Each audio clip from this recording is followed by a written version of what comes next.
வணக்கம் நண்பர்களே. குட்டையை குழப்பி மீன் பிடிக்கிறதுனா என்னன்னு தெரியுங்களா? ஒரு குட்டையில் இருக்கக்கூடிய மீன்களை நம்ம பிடிக்க நினைச்சு வலை வீசுறப்போ அந்த இடத்துல இருக்கக்கூடிய வலை தெளிவாக தெரியறனால மீன்கள் வந்து சிக்காமல் போயிடும். அதே நேரத்தில் அந்த குட்டை வந்து சேறு சகதியை நம்ம கிளப்பி விட்டுட்டோம்னா மீனுக்கு சரியாக வலை தெரியாது, மீன்கள் ஸ்தம்பிச்சு போயிருக்கப்போ நம்ம மீன்களை வந்து நிறைய அள்ளிடலாம். இப்போ எதுக்கு அந்த ஸ்டோரியை சொல்கிறேன்னு பார்க்குறீங்களா? விவசாய கருவிகள் வாங்குறப்போ நிறைய மக்கள் வந்து குழம்பி போன குட்டையில் இருக்கக்கூடிய மீன்கள் மாதிரி தான் ஆயிடுறோம். என்னன்னு பார்த்தீங்கன்னா நிறைய விதமான ஆஃபர்கள், புது புது அறிவிப்புகள் இதெல்லாம் நிறைய கொடுக்குறப்போ மக்கள் வந்து ஒரு மயங்கி போய் எந்த கருவி நம்ம வாங்கணும், எந்த மாதிரி கருவி வாங்கக்கூடாதுங்கிற ஒரு தெளிவு இல்லாமல் இருக்கிறப்போ ஈஸியாக அவங்கள வளவிரித்து அவங்கள்ட்ட வந்து மிஷினை சேல்ஸ் பண்ணிடுறாங்க. பவர் வீடர் தேர்ந்தெடுக்கிறப்போ எப்படி தேர்ந்தெடுக்கணும், அல்லது ஒரு பிரஷ் கட்டர் வாங்குறப்போ எப்படி வாங்கணும், என்ன மாதிரியெல்லாம் நம்ம விஷயங்கள் வந்து நம்மகிட்ட வந்து ஏமாத்துற விஷயங்கள் நடக்கும் அப்படிங்கிறத பற்றி தெளிவான ஒரு வீடியோவாக இந்த வீடியோவை ரெடி பண்ணியிருக்கோம். இந்த வீடியோவோட முடிவில் பார்த்தீங்கன்னா உங்களுக்கு பவர் வீடர் வாங்குறதுல ஒரு நல்ல ஒரு தெளிவு கிடைக்குங்கிறத நிச்சயமாக நாங்கள் நம்புகிறோம். வாங்க வீடியோக்குள்ளே போகலாம். விவசாயத்தில் நம்ம கூலி செலவை குறைக்கிறதுக்காக தான் நவீன விவசாய கருவிகள் வந்து நிறைய பயன்படுத்தலாம்னு நினைக்கிறோம். அந்த மாதிரி கருவிகளில் எது பாசிட்டிவ், எது நெகட்டிவ், எந்த கருவியை எப்படி வாங்கலாம், எந்த கருவி வாங்கினா நீண்ட பயன்பாட்டுக்கு வருங்கிறத பற்றி தெளிவாக வீடியோ எடுத்து அதை மக்கள் மத்தியில் கொண்டு சேர்க்கறது தான் நம்முடைய ஜே அக்ரி டூல்ஸ் இந்த யூடியூப் சேனலோட நோக்கம். இந்த சேனலில் இன்னைக்கு நம்ம பார்க்க போகிறது வந்து பார்த்தீங்கன்னா பவர் வீடர் வாங்குறத பற்றி பார்க்க போகிறோம். எந்த பக்கம் திரும்பினாலும் விதவிதமான விளம்பரங்கள், எதை வாங்குறதுனே தெரியல. ஒரு டிராக்டர் செய்யக்கூடிய வேலையெல்லாம் செய்யுன்னு சொல்லி ஒருத்தர், இலவசமாக அள்ளி தர்றேன்னு சொல்லி ஒருத்தர். ஸோ இந்த மாதிரி நிறைய விஷயங்கள் நம்மளுடைய மனதை மயக்கிறப்போ சில குறிப்பிட்ட ஒரு 3 விஷயங்களை மட்டும் இன்றைக்கி நம்ம எடுத்து பார்ப்போம். ஒரு பவர் வீடர் வாங்குறப்போ என்னென்ன விஷயத்தில் முதல் நம்ம ஏமாறுறோன்னு தெரிஞ்சுன்னா அதுலேருந்து எப்படி நம்ம ஏமாறாமல் தப்பிச்சுக்கலாம்னு சொல்லி பார்த்துடலாம். முதல் விஷயம் பார்த்தீங்கன்னா நம்முடைய சொந்த தயாரிப்பு அப்படிங்கிறது ஃபஸ்ட்டு வலை.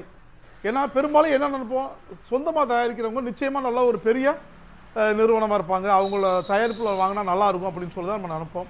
பெரும்பாலும் 99% பவர் வீடர் தயாரிப்பு நிறுவனங்கள் வந்து சொந்த தயாரிப்பு கிடையாதுங்க. They are all importers. எல்லாமே வெளிநாட்டிலேருந்து வாங்கி தான் சேல்ஸ் பண்ணுறாங்க. என்னடா அது இல்லையே, நம்ம சொந்த தயாரிப்புன்னு சொல்லி நிறைய பெரிய நிறுவனங்களாக இருக்குன்னு சொல்லலாம். எடுத்துக்காட்டால் ஒரு பச்சை நிறுவனம் இருக்குது, மஞ்சள் கலரில் பவர் வீடர் போடக்கூடிய நிறுவனம் ஒன்று இருக்குது, இன்னொன்று பார்த்தீங்கன்னா சிவப்பு வெள்ளையில் போடுவாங்க. இப்படி எந்த கலரில் போடக்கூடிய பெரிய நிறுவனங்கள் பார்த்தீங்கன்னா சொந்தமாக இன்ஜினை வந்து அங்கேருந்து இம்போர்ட் பண்ணிடுவாங்க. அவங்க வந்து அசம்பிளிங் யூனிட் தான் வச்சு இங்கே வந்து சேல்ஸ் பண்ணுறாங்க. இன்னும் சில கடைகள் வந்து பார்த்தீங்கன்னா இன்றைக்கி யூடியூப்பை திறந்தாலே நம்மளோட தயாரிப்புன்னு சொல்லி மாதம் ஒரு தயாரிப்பு வெளியிடுவாங்க.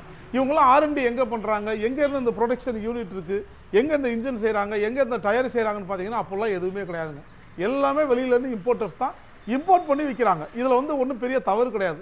இன்றைக்கி நம்ம பயன்படுத்தக்கூடிய வெளியிருந்து செல்ஃபோனாக இருக்கட்டும், லேப்டாப்பாக இருக்கட்டும், எல்லாமே வெளிநாட்டிலேருந்து இம்போர்ட் பண்ணுறது தான். இதில் எந்த தவறும் கிடையாது. ஆனால் ஃபஸ்ட்டு போய் இது நம்முடைய சொந்த தயாரிப்புங்கிறது ஃபஸ்ட்டு போய்.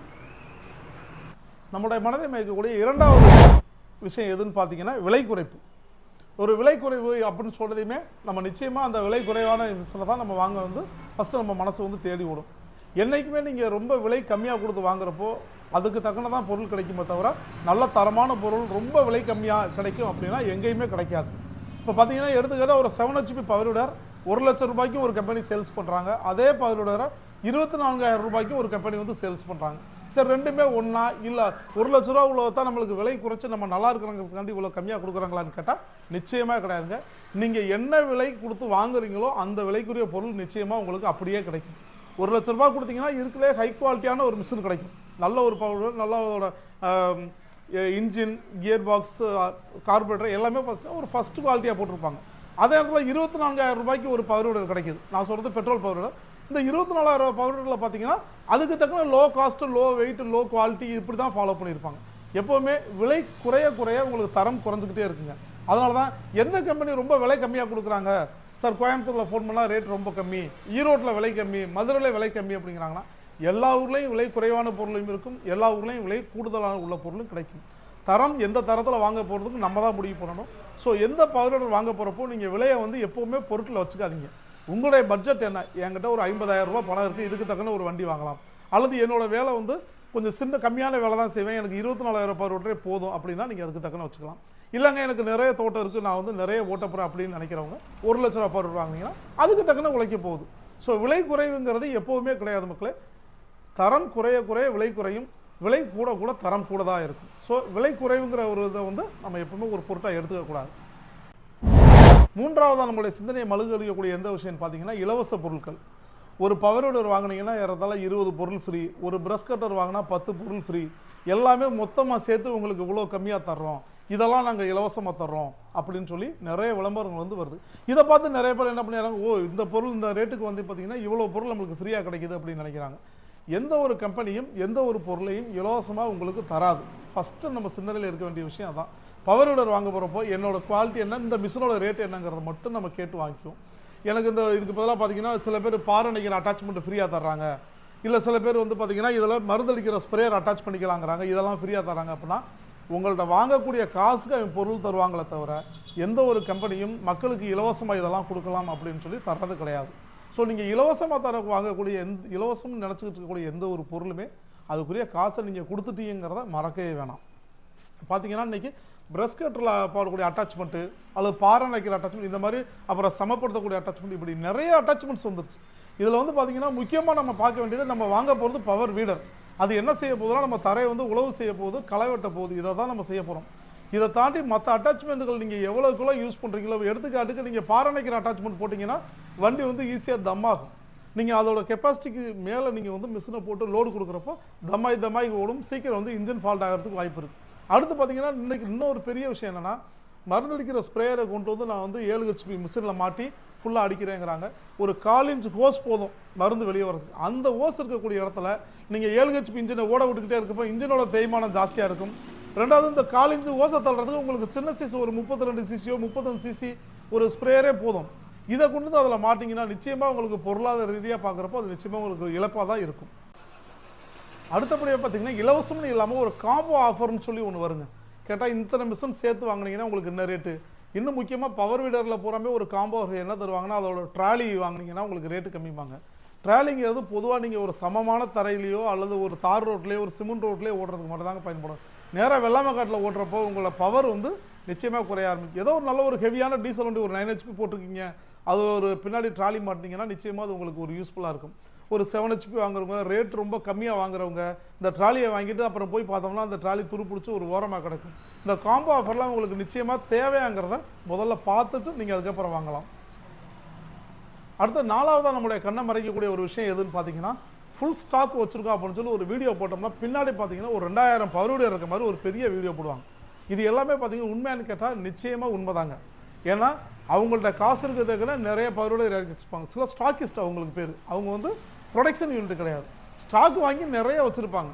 ஸ்டாக் வாங்கி நிறைய வச்சுருக்கவங்க அவங்களும் லோக்கல் மார்க்கெட்டில் என்ன ரேட்டோ அந்த ரேட்டை பேஸ் பண்ணி தான் சேல்ஸ் பண்ணுவாங்களே தவிர, இப்போ எடுத்துக்காட்டுக்கு இப்போ நாங்களாம் வந்து 2 கை மாறி வர்றப்போ நம்மளுக்கு ரேட்டு கொஞ்சம் கூடுதலாக தான் இருக்கும். என்ன ரேட்டு கூடும் பார்த்தீங்கன்னா டிரான்ஸ்போர்ட் காஸ்ட் தான் கூடும்.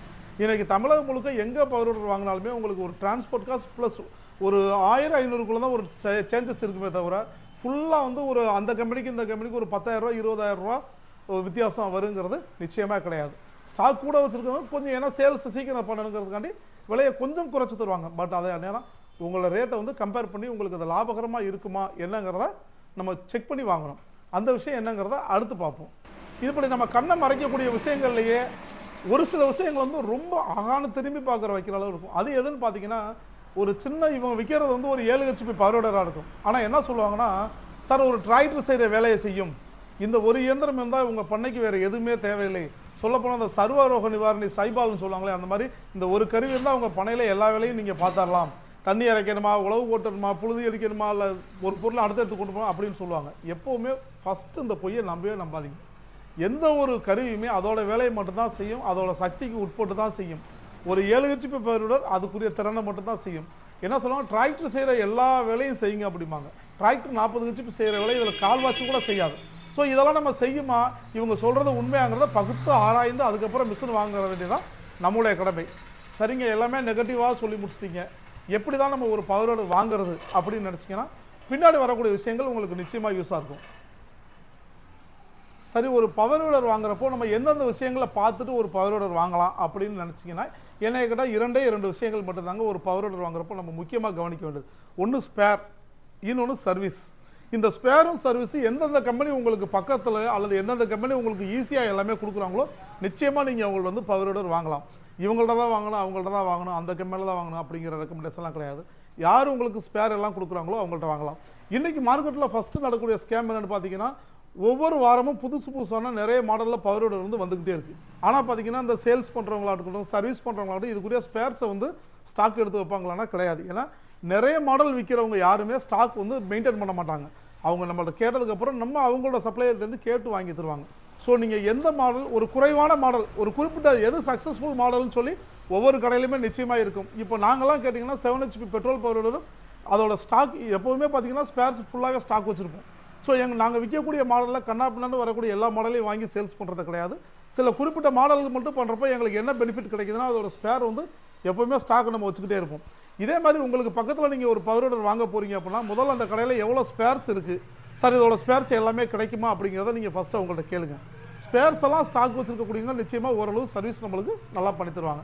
ஸோ அதனால் ஃபஸ்ட்டு நம்ம செக் பண்ண வேண்டியது ஸ்பேர்ஸ். இரண்டாவதாக நம்ம எதாவது செக் பண்ணி பார்க்க போகிறோம்னா சர்வீஸ். நீங்கள் ஒரு இடத்துக்கு கூப்பிட்டோன்னே முதல்ல உங்கள் தோட்டத்துலையோ அல்லது ஒரு வயல்லையோ ஒரு பவர் வீடர் ஃபால்ட் ஆகி நிற்கிதுன்னா அந்த இடத்துக்கு வந்து சர்வீஸ் பண்ணி தருவாங்களா, அல்லது நம்ம அவங்க இடத்துக்கு கொண்டுட்டு போனால் முதல் சர்வீஸ் ப்ரிஃபரன்ஸ் உடனே பண்ணி தராங்களா அப்படிங்கிற விஷயத்த ஃபஸ்ட்டு நம்ம செக் பண்ணணும். சர்வீஸ் எந்த அளவுக்கு பண்ணுவாங்க அப்படின்னு கேட்டிங்கன்னா, யார் விற்பனை பண்ணாலும் சரி சர்வீஸ் நான் நல்லா தான் பண்ணுவேன், எங்களோட சர்வீஸ் சூப்பராக இருக்கும், தமிழகம் முழுக்க எல்லாமே நாங்கள் சர்வீஸ் வந்து பண்ணி தருவோம்னு சொல்லுவாங்க. இது எல்லா விற்கக்கூடிய எல்லாரும் சொல்லக்கூடியதான். பட் அதே நேரத்தில் உங்கள்ட்ட ஏற்கனவே வண்டி வாங்கி சர்வீஸ் பண்ணவங்களோட கஸ்டமர் லிஸ்ட்டு கொடுங்க அப்படின்னு சொல்லி ஒரு 10 பேர்த்த கேட்டு வாங்கி அவங்களுக்கு நீங்கள் ஃபோன் பண்ணி, சார் இவங்களோட சர்வீஸ் எப்படி இருக்குது, இது நல்லா பண்ணுறாங்களா, நம்ம பக்கத்தில் இவங்களோட கடையில் வாங்கலான்னு பார்க்குறோம், இது எப்படி இருக்குன்னு கேட்டிங்கன்னா 90% உங்களுக்கு ஒரு நல்ல பவர் வீடர் வாங்குறதுக்கான வாய்ப்புகள் அதிகமாக இருக்கும். இப்போ நம்ம பார்த்த விஷயங்கள் மட்டும்தாங்க. ஒரு பவர் வீடர் வாங்குறப்போ நம்ம எந்தெந்த விஷயங்களில் மயங்கி ஏமாந்து போகிறோம் அல்லது எந்தெந்த விஷயங்களில் நம்ம பார்த்து வாங்கணுங்கிறத பற்றிய ஒரு ஃபுல் டீட்டெயில். மேலும் பவர் வீடரில் பெட்ரோல் பவர் வீடராக இருக்கட்டும், டீசலாக இருக்கட்டும், எப்படி ஒரு கருவியை வாங்குறது அல்லது வாங்குறதுல ஏதாச்சும் பழுதுகள் இருக்குது, இதை எப்படி எளிமையாக சரி பண்ண முடியுங்கிறத பற்றி உங்களுக்கு எதுவும் சந்தேகம் இருந்துச்சுன்னா கமெண்ட் செக்ஷனில் கமெண்ட் பண்ணிங்கன்னா அடுத்தடுத்த வீடியோக்கள் வந்து பவர் வீடரில் உங்களை தெளிவுபடுத்துறதுக்கான வீடியோக்கெல்லாம் நாங்கள் நிச்சயமாக போடுறோம். அடுத்து பார்த்தீங்கன்னா இது மட்டும் இல்லைங்க, earth auger, brush cutter, battery sprayer, petrol sprayer, இப்படி எந்த ஒரு கருவிலையும் உங்களுக்கு வரக்கூடிய சந்தேகங்களை நீங்கள் சொன்னீங்கன்னா அதுக்குரிய சின்ன சின்ன ஷார்ட்ஸானாச்சும் நம்ம போட்டு உங்கள்கிட்ட போட்டு சேர்ப்போம். நல்ல கருவியை வாங்கி பயனடைய வாழ்த்துக்கள். நன்றி.